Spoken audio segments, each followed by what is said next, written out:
नमस्कार, मैं हुसैन रिजवी। नमस्कार, बहुत स्वागत है आपका। आपके साथ मैं हूं ज्योत्सना पाटनी। सुबह के 9 बजे हैं और हम आपके लिए लेकर आए हैं सुबह 9 बजे की 9 बड़ी खबर। आज हम आपको दिखाएंगे कोरोना वैक्सीन पर जारी सियासत के बीच एक्सपर्ट्स की राय के साथ पूरी ऑथेंटिक रिपोर्ट। किसान आंदोलन के 40वें दिन कैसा रहेगा सरकार से बातचीत का रुख, और बंगाल में कैसे दिखा ममता बनर्जी का पुलिस राज।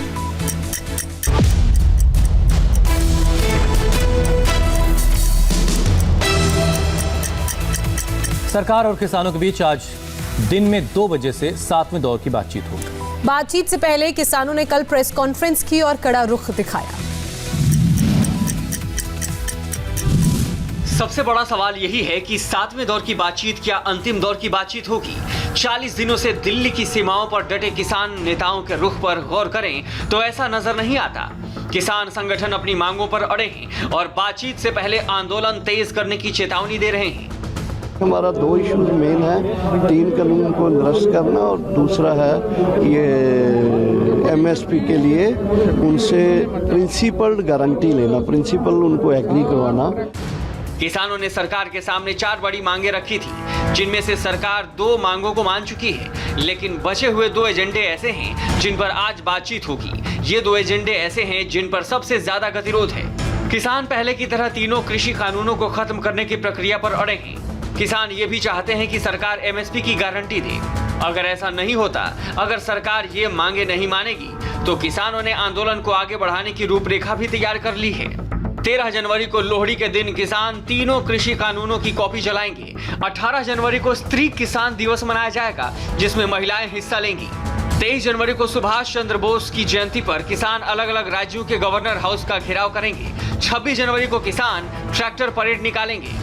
सिर्फ इतना ही नहीं, अब किसानों ने बैरिकेड तोड़ने की भी धमकी दी है। अब तोड़ेंगे बैरियर सब तोड़कर अब दिल्ली के चारों तरफ को घुसेंगे दिल्ली में। अब किसानों के आंदोलन पर सरकार की निगाह बनी हुई है। आज की बातचीत से पहले रविवार को केंद्रीय कृषि मंत्री नरेंद्र सिंह तोमर ने रक्षा मंत्री राजनाथ सिंह के साथ बैठक की। बैठक में किसान आंदोलन के समाधान के लिए बीच का रास्ता ढूंढने के लिए सभी संभावित विकल्पों पर चर्चा हुई। जो आज किसान, चाहे वो बॉर्डर के ऊपर हो और चाहे वो खेत में काम करने वाला किसान हो, हम सभी किसानों के हित चाहते। रविवार को दिन भर बारिश होती रही, जिससे किसानों को भारी दिक्कतें हुई। जमा देने वाली सर्दी में टेंटों में रह रहे किसान पीछे हटने को तैयार नहीं है। बहरहाल 6ठे दौर की बातचीत से सरकार और किसानों के रिश्ते में जमी बर्फ पिघली थी। अब आज की 7वें दौर की बातचीत से बीच का रास्ता निकलने की उम्मीद की जा सकती है। हरियाणा के रेवाड़ी में कल पुलिस और किसानों के बीच जमकर हंगामा हुआ। हजारों किसान दिल्ली की तरफ बढ़ रहे थे। रोकने पर वो उग्र हो गए, जवाब में पुलिस को आंसू गैस के गोले दागने पड़े।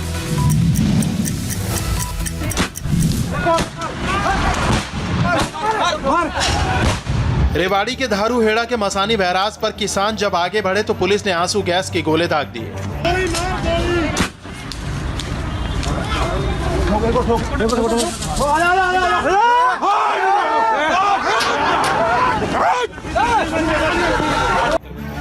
एक तरफ थे किसान और दूसरी तरफ पुलिस वाले। किसान जब उग्र हुए तो पुलिस ने ताबड़तोड़ आंसू गैस के गोले बरसाने शुरू कर दिए।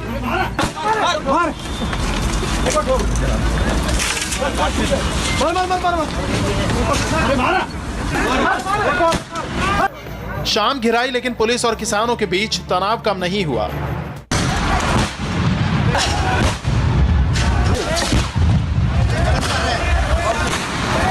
दिल्ली जयपुर हाईवे पर मौजूद खेड़ा बॉर्डर और संगवाड़ी से किसानों के कुछ जत्थों ने दिल्ली कूच किया, लेकिन पुलिस ने धारूहेड़ा के पास सड़क पर कंटेनर लगाकर इन्हें रोक दिया।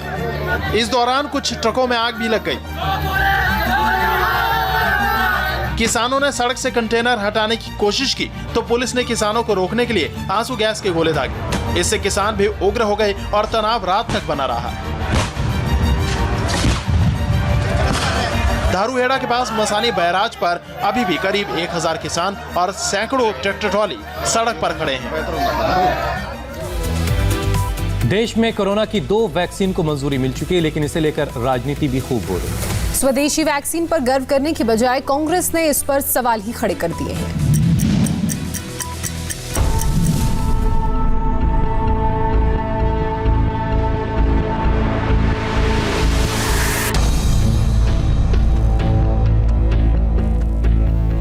हराने वाली 2 वैक्सीन को मंजूरी, और इस पर कांग्रेस नेताओं के ये 3 बयान।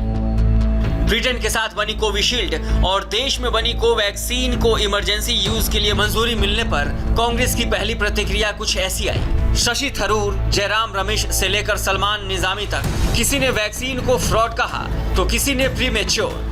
राशिद अल्वी ने तो अखिलेश यादव के बयान का ही समर्थन कर दिया। विपक्ष के नेताओं के खिलाफ डर तो लगेगा कि ऐसे हाथों में सरकार है जो देश के विपक्ष को या तो जेल में देखना चाहता है या उनको चाहता है कि वो पॉलिटिकली ख़त्म हो जाएं। तो अखिलेश जी के बयान में मैं ये कहूँगा कि उसको नज़रअंदाज नहीं किया जा सकता। देश के विपक्ष के नेता हैं, उनको यकीनन ख़तरा हो ना हो, शक और शुबा तो ज़रूर होगा।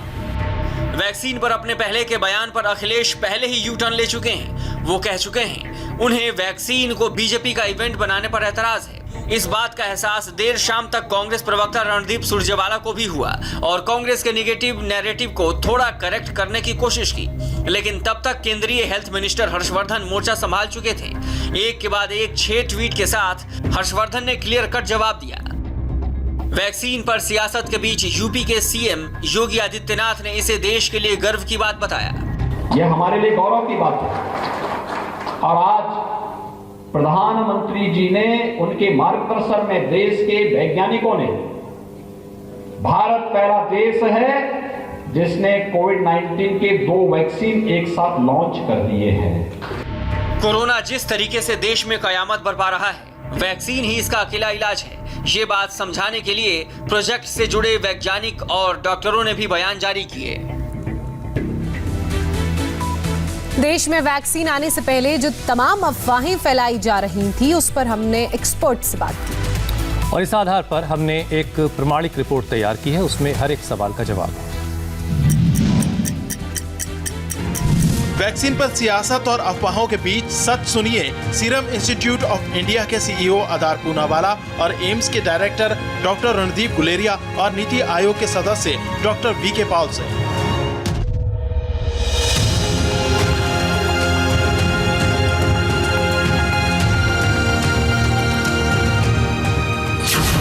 मिशन वैक्सीनेशन कैसे कामयाब होगा? मेड इन इंडिया वैक्सीन की रिपोर्ट क्या है? मेड इन इंडिया वैक्सीन का ब्लूप्रिंट क्या है? आज ये जानने की जरूरत है कि भारत में तैयार वैक्सीन किस तकनीक की मदद से बनी है और ये हमारे और आपके लिए कितनी असरदार है। सेफ तो बहुत सारी वैक्सीन भी है, मगर हमारी वैक्सीन तो हजारों लोगों में गई है, यूके में, ब्राजील में, साउथ अफ्रीका में, और एफिकेसी ट्रायल हुआ है सिर्फ 3 वैक्सीन पे, फाइजर, मॉडर्ना और ये कोविशील्ड जो ऑक्सफोर्ड एस्ट्राजेनेका के। और यस, हमारी वैक्सीन भी बहुत सेफ है क्योंकि हजारों लोगों में गई चुकी है। लेकिन आईसीएमआर और भारत बायोटेक की कोवैक्सीन को वीरोसेल प्लेटफॉर्म पर तैयार किया गया है, जो बिल्कुल ही अलग तकनीक है। वीरोसेल प्लेटफॉर्म पर वैक्सीन बनाने के लिए कोरोना वायरस का ही इस्तेमाल किया गया है, लेकिन इसमें वायरस के स्पाइक प्रोटीन को पूरी तरह से बदल दिया गया है। इस तकनीक में खास तौर पर वायरस को कई बार एक्टिव से इनएक्टिव किया जाता है, यानी कोवैक्सीन एक बेअसर हो चुके वायरस के इस्तेमाल से तैयार की गई है, जो शरीर में मजबूत इम्यून सिस्टम तैयार करता है।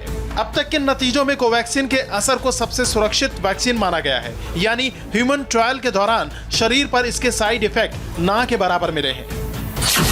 तो ये वो वैक्सीन हमें सिक्योरिटी देता है कि अगर कल म्यूटेशन भी हुए, जैसे कि अब एस प्रोटीन के चलते हुए कुछ म्यूटेशंस की बात हुई थी, हालांकि बाकी वैक्सीन अभी बिल्कुल वैलिड है, पूरी तरह से वैलिड है म्यूटेशंस के बावजूद भी, लेकिन इस वैक्सीन में यह गुण है कि क्योंकि इतने सारे एंटीबॉडीज को बनाता है, तरह तरह के एंटीबॉडीज को बनाता है, ये म्यूटेशंस की वजह से इसमें कोई कमी आने का कोई चांस लगभग नहीं है। तो अफवाहों पर ध्यान ना दीजिए, महामारी के दौर में देश की जरूरत को समझिए। आपके पास फिलहाल कोई दूसरा विकल्प नहीं है। कोलकाता में रोड शो निकालने को लेकर एक बार फिर ममता बनाम बीजेपी में ठन गई। लेकिन इस रोड शो से पहले पूर्वी मिदनापुर और पुरुलिया में दोनों दलों में जमकर हंगामा हुआ।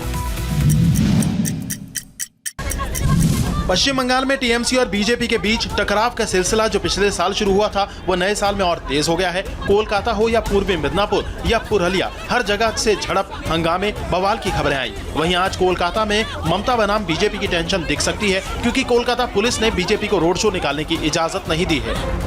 टूटी बस, सड़क पर आगजनी, बिखरे पोस्टर और बैनर और बीजेपी समर्थकों का हंगामा। तस्वीरें पूर्वी मिदनापुर के कांची की हैं, जहां बीजेपी समर्थकों से भरी बस पर हमला किया गया। बस के शीशे तोड़ दिए गए।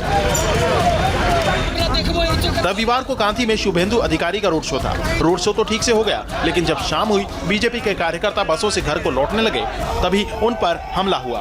बीजेपी नेताओं ने हमले का आरोप टीएमसी पर लगाया और बाद में इसके खिलाफ पुलिस थाने का घेराव किया। शुभेंदु अधिकारी का जो मीटिंग था, वो मीटिंग में उन लोग जो तृणमूल का आदमी लोग है, उन लोग जिहादी संतरास हम लोग का जो कर्मी है, लड़की लोग है, उन लोग का बेइज्जत करा है। बंगाल में टकराव की अब दूसरी तस्वीर देखिए। बैरिकेड के पास बीजेपी सांसद लॉकेट चटर्जी और उनके समर्थक हंगामा कर रहे हैं।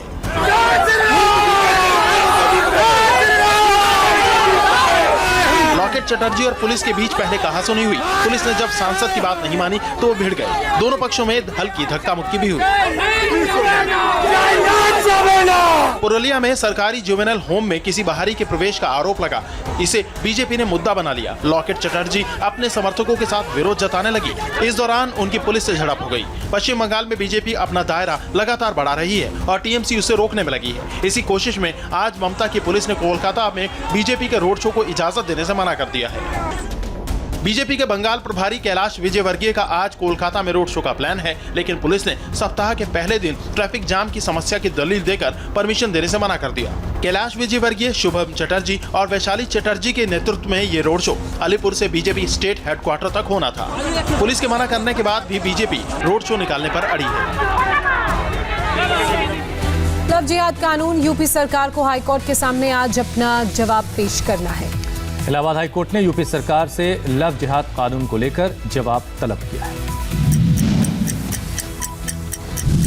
यूपी सरकार के कानून के खिलाफ इलाहाबाद हाईकोर्ट में 3 जनहित याचिकाएं दाखिल की गई हैं, जिनमें लव जिहाद कानून को रद्द करने की मांग की गई थी। इन याचिकाओं की सुनवाई के दौरान कोर्ट ने यूपी सरकार को 4 जनवरी तक अपना जवाब देने को कहा। याचिकाओं पर चीफ जस्टिस गोविंद माथुर और जस्टिस पीयूष अग्रवाल की डिवीजन बेंच सुनवाई कर रही है। अदालत में सुनवाई के दौरान यूपी सरकार ने कई दलीलें पेश की और लव जिहाद कानून को जरूरी बताया। इसके बाद कोर्ट ने सरकार को 4 जनवरी तक अपना विस्तृत जवाब पेश करने को कहा। हाई कोर्ट की डिवीजन बेंच ने कानून पर अंतरिम रोक लगाने से इनकार कर दिया और कहा कि कानून पर कोर्ट अंतिम फैसला ही सुनाएगी। आपको बताते हैं यूपी में लव जिहाद कानून में क्या है और इस पर इतना बवाल क्यों मचा हुआ है।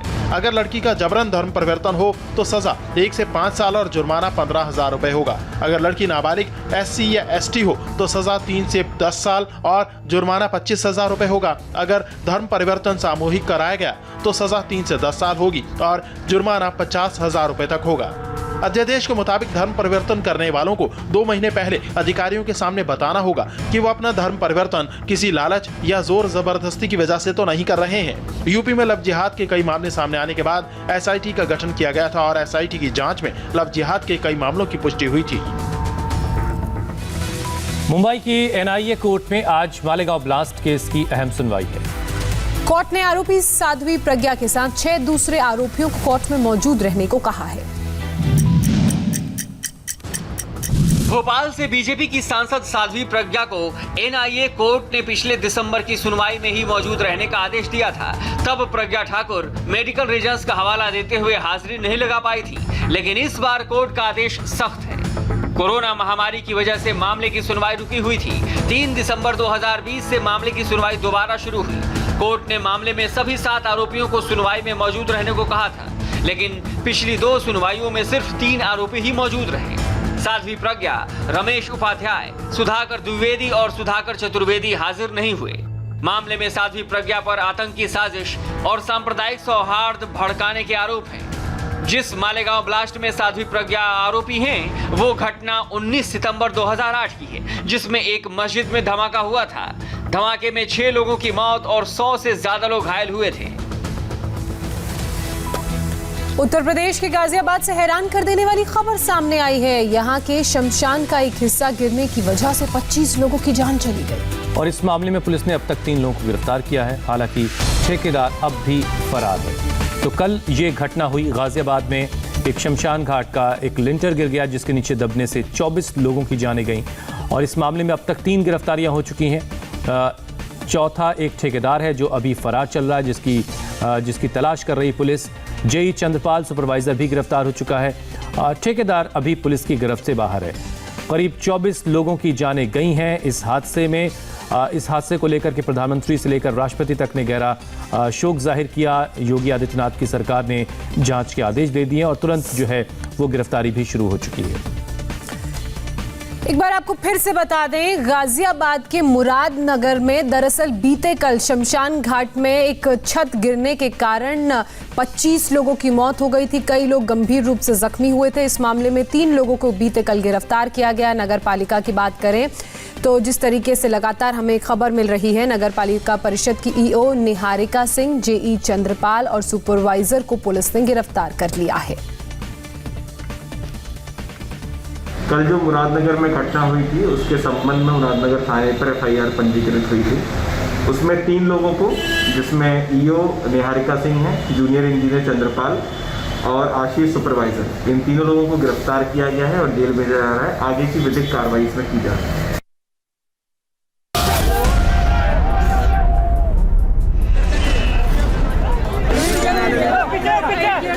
इन तस्वीरों को देखकर कलेजा कांप जाएगा, रोंगटे खड़े हो जाएंगे। कहते हैं ना, धारण कर लो 2 मिनट का, इतनी बात फिर इतने में जो लेंटर कैसे गिरा कोई पता नहीं लगा। बस जिस स्मशान में लाश को जलाने ले गए थे उसी स्मशान में खुद कफन से लिपट गए। तो पंडित जी ने बुलाया था वो सब समझाने के लिए, तेरा मेरे अम्मी के बारे में समझा मैं, उसके लिए बुलाया था। वो सब वहाँ इकट्ठे थे, वो अचानक ही गिर गया एकदम लेंटर। गाजियाबाद के मुरादनगर में रविवार को अचानक स्मशान घाट का लिंटर नीचे जमीन पर आ गिरा। लिंटर में ही दबने से इतना बड़ा हादसा हुआ। स्मशान घाट की नवनिर्मित बिल्डिंग की छत गिरने के मामले में पुलिस ने मामला दर्ज कर लिया है। पुलिस ने इस मामले में 4 नामजद और अन्य के खिलाफ केस दर्ज किया है। इन सभी के खिलाफ गैर इरादतन हत्या का केस दर्ज किया गया है। आईपीसी की धारा 304, 337, 338, 427 और 409 के तहत केस दर्ज किया गया है। अधिशासी अधिकारी निहारिका सिंह, जेई चंद्रपाल, सुपरवाइजर आशीष और ठेकेदार अजय त्यागी के खिलाफ केस दर्ज किया गया है। इस घटना के बाद सीएम योगी आदित्यनाथ मेरठ मंडल आयुक्त और आईजी रेंज से जांच रिपोर्ट मांगी है। साथ ही घटना में जिम्मेदारी भी तय करने को कहा गया है। इसकी निष्पक्ष जांच होगी, गहन जांच होगी और इसमें जो भी दोषी पाया जाए वो बचे, पूरा उसके खिलाफ एक्शन होगा, कोई भी। क्योंकि इतनी दर्दनाक चीज, इतनी मृत्यु कभी ऐसे नहीं। जिस भवन की छत गिरी वो ज्यादा पुराना नहीं था। आशंका है कि भराव की जमीन में भवन बना था। ज्यादा बारिश में मिट्टी बैठने से घटना हुई है, लेकिन पूरा सच तो तब सामने आएगा जब सरकार को इस दर्दनाक हादसे की पूरी रिपोर्ट मिलेगी। बारिश और ओलों के साथ सर्दी के सितम ने जिंदगी की रफ्तार पर मानो ब्रेक सी लगा दी है। मौसम विभाग के मुताबिक अगले 48 घंटे तक दिल्ली समेत पूरे उत्तर भारत में शीतलहर का प्रकोप जारी रहेगा। पहाड़ों पर बर्फबारी और मैदानी इलाकों में बारिश ने लोगों की मुसीबत बढ़ा दी है। दिल्ली एनसीआर में बारिश ने मौसम का मिजाज बिगाड़ा तो हिमाचल से जम्मू कश्मीर तक सब कुछ बर्फ की सफेद चादर से ढक गया। श्रीनगर समेत पूरे जम्मू कश्मीर में बर्फबारी हो रही है। गुलमर्ग में 1 फीट तक बर्फ गिरी है। रिहायशी इलाका हो या रास्ते, पेड़ पौधे हो, सब कुछ बर्फ से ढका है। बर्फबारी की वजह से जवाहर टनल और श्रीनगर जम्मू नेशनल हाईवे भी बंद है। जम्मू कश्मीर में मौसम विभाग ने वैसे तो 4 और 5 जनवरी को बर्फबारी का अलर्ट दिया था, लेकिन 3 जनवरी से ही यहां पर बर्फबारी शुरू हो गई। मौसम विभाग ने किश्तवाड़ और पुंछ जिले के ऊपरी इलाकों में येलो अलर्ट जारी करते हुए एवलांच की चेतावनी जारी की है। द्रास में इतनी बर्फबारी हुई है कि सड़कों पर गाड़ियां जहां तहां फंस गई हैं। बर्फ हटाने के लिए बीआरओ की पूरी टीम लगी है। मनाली में भारी बर्फबारी की वजह से अटल टनल और सोलंग नाला के बीच फंसे करीब 500 पर्यटकों को रेस्क्यू किया गया। मौसम विभाग ने हिमाचल में 3 से 6 जनवरी तक शीतलहर चलने का अनुमान जताया है। पहाड़ों पर बर्फबारी का असर मैदानी इलाकों में भी देखने को मिला। पूरा उत्तर भारत इस वक्त शीतलहर की चपेट में है। दिल्ली एनसीआर में रविवार सुबह से ही रुक रुक कर बारिश होती रही। फिलहाल वक्त एक छोटे से ब्रेक का है। ब्रेक के बाद देखिए वृंदावन के बांके बिहारी मंदिर में क्यों चले लात घूंसे।